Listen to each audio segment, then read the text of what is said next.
Air force XY, coast guard, GDDB, navy, SSR, MR के लिए परीक्षा ऐप पे best online practice sets available हैं। डिस्क्रिप्शन पे आपको परीक्षा ऐप की लिंक मिलेगी, क्लिक करके आप डाउनलोड कर लो। नंबर डाल के रजिस्टर करना, डिफेंस सेक्शन सेलेक्ट करके आप वहाँ जाओगे तो टेस्ट वाले सेक्शन पे आपको सारे टेस्ट सीरीज मिल जाएंगी। वहाँ पे आप उनको परचेज़ कर सकते हो। जब आप परचेज़ करोगे तो पेमेंट करने से पहले आपको एक कोड का ऑप्शन आएगा, सो ये कोड डाल देना इंडियन V50। जो भी आप परचेज़ करोगे उसमें सीधा आपको 50% का डिस्काउंट मिल जाएगा। सो परीक्षा ऐप की लिंक और कोड दोनों में आपको डिस्क्रिप्शन में आप जो है अच्छी तरह से रिवाइज करें। चलिए, पहला आपका कैप्सूल नंबर 1 दिया हुआ है। पहले भी ये कैप्सूल नंबर 1 कराया जा चुका है, तो फिर मैं इसको करा रहा हूँ। इसमें क्वेश्चन नंबर 1 दिया हुआ है। 20 क्वेश्चन में 1 2 3 क्वेश्चन है। इसमें वर्ब भरने के लिए बोला गया है। तो पहला क्वेश्चन है इट और सिंस अर्ली मॉर्निंग। तो सिंस का प्रयोग देखते ही समझ जाइए हैज़ बीन हैव बीन का प्रयोग होगा। तो क्वेश्चन नंबर 1 का आंसर है वो सी होगा। क्वेश्चन नंबर 2 है आपका ही जम्प्ड ऑफ द बस। वह बस से कूद गया वाइल जब इट वाज मूविंग, जब ये चल रही थी। तो इट वाज मूविंग यानी इसका आंसर है वो डी होगा। नंबर 3 क्वेश्चन है the match will start. Match start हो जाएगा व्हेन द रेफरी कम्स, जब ये रेफरी आएगा। दोनों क्लॉज है वो फ्यूचर में नहीं बन सकते, इसलिए पहला क्लॉज अगर फ्यूचर में दिया है तो दूसरा क्लॉज है वो प्रेजेंट इंडेफिनिट में यानी बी यानी कम्स लिखा जाएगा। तो इसका आंसर है वो बी होगा। चलिए क्वेश्चन नंबर 4 पर चलते हैं हम। क्वेश्चन नंबर 4 है आपका 2 इडियम्स दिए गए हैं। इसमें पहला क्वेश्चन है to bell the cat. Bell the cat का मतलब होता है बिल्ली के गले में घंटी बांधना अर्थात खतरा मोल लेना। तो आंसर इसका ए हो जाएगा to take lead in danger. अगला क्वेश्चन है to be in a fix. Fix माने होता है दुविधा में पड़ जाना, परप्लेक्सिटी में पड़ जाना, असमंजस की स्थिति में पड़ जाना, इसलिए आंसर इसका ए होगा। यानी 5 नंबर क्वेश्चन है, इसका आंसर ए होगा। अगला है आपका एक कॉमन एरर दिया हुआ है। इसके अंदर किसी एक पार्ट में एरर है। बड़े धैर्य से देखेंगे कि आपको गलती मिल जाएगी। इस गलती को आप वर्ब और प्रपोजिशन इन पे बेस्ड ही ज़्यादा होती है, और प्रोनाउन और कंजक्शन पे बेस्ड भी कभी कभी क्वेश्चन आ जाती हैं। जैसे इस क्वेश्चन में देखिए नन ऑफ द 2 ब्रदर्स। तो यहाँ क्लियर है कि 2 ब्रदर्स दिए हुए, तो 2 के अंदर नन तो लग ही नहीं सकता, नीदर लगेगा। तो सेक्शन ई में गलती मानी जाएगी। चलिए अगला हम क्वेश्चन नंबर 7 पे चलते हैं। कभी कभी क्वेश्चन जो है वो 2-3 भी पूछे जा सकते हैं इसके अंदर। तो पहला क्वेश्चन है आपका वो हो गया 6 नंबर, नन ऑफ की जगह नीदर ऑफ आ जाएगा।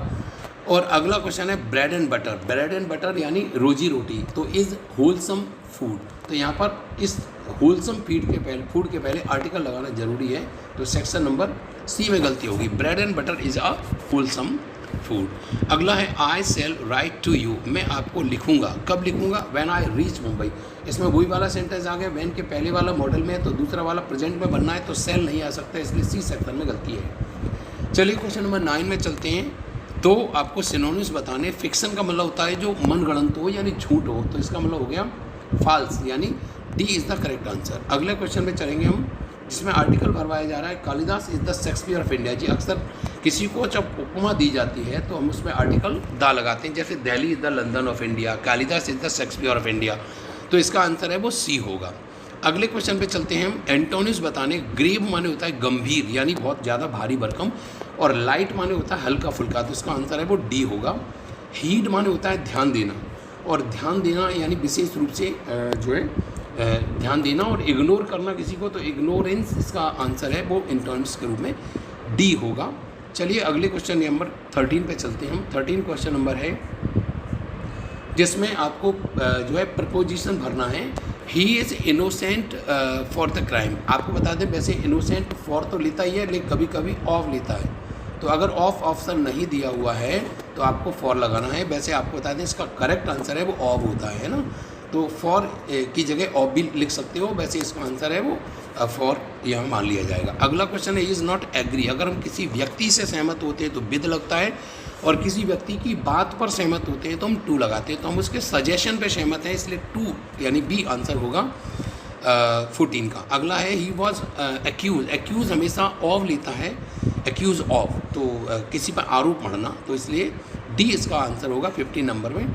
अब ये 5 क्वेश्चन जो बेस्ड ऑन पैराग्राफ हैं, तो इससे पहले हम पैसेज को पढ़ें। पैसेज देखिए बहुत आसान सा पैसेज है, पहले मैं पढ़ देता हूँ इसको, इसके बाद आप इसके क्वेश्चन से वो आसानी से समझ में आ जाएंगे। पहला क्वेश्चन है वंस एक बार एन एंट एक चीटी who had come to drink, जो एक स्टीम कहते हैं जलधारा में पानी पीने के लिए आई थी, इनटू द वाटर पानी पीने के लिए, and was carried away by the swift current, और तेज धारा में वो बहने लगी। She was in great danger of drowning अरे डूबना, और डूबने के खतरे में उसको बड़ा डूबने का खतरा लगने लगा।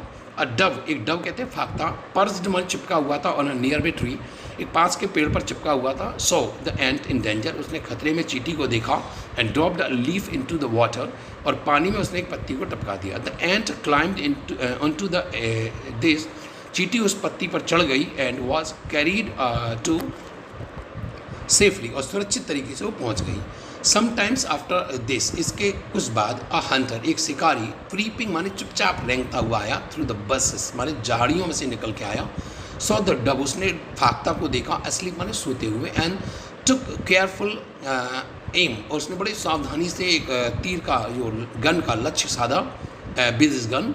ही वॉज अबाउट टू फायर, वह फायर करने ही वाला था। When the ant was who was nearby, चींटी जो वहाँ पर पास ही में थी, क्रॉल्ड फॉरवर्ड, वह रेंगती हुई वहाँ पर आगे आई। And hit him and bit him sharply in the ankle, और उसकी एड़ी में उसने काट लिया। Thus the hunter missed his aim, जो हंटर था उसका जो एम निशाना था वो चूक गया। And the loud noise of the gun, और जोरदार जो आवाज़ हुई गन की, अवेकन द डव, उसने फाख्ता को जगा दिया फ्रॉम हर स्लीप, सोने से। सी सॉ हर डेंजर, उसने अपना खतरा देख लिया। And flew swiftly away to safety, और सुरक्षित तरीके से वह उड़ गया।